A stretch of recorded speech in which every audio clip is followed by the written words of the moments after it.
आज चाहिँ म तपाईहरुलाई रिङ्कल्सको लागि है चौरी परेको छ भने चाहिँ तपाईलाई एउटा नाइटको क्रिम बनाउन सिकाउँदैछु है।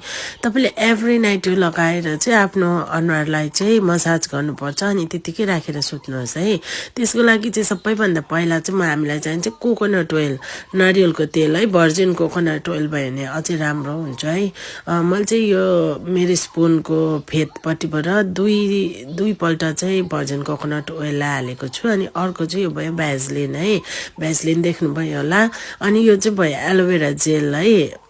एलोभेरा जेल हो, तपाईले जेको चलाउनु भन्दाखेरि पनि हुन्छ।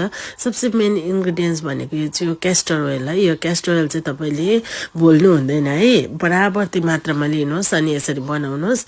यो क्रिम बनाएर तपाईले बाहिरै पनि स्टोर गर्न सक्नुहुन्छ है। यो लगाएर चाहिँ तपाईले राति 10 मिनट एटलिस्ट पनि आफ्नो फेसलाई मसाज गर्नुहोस् अनि यसलाई आफ्नो स्किनमा रहन दिनुहोस्।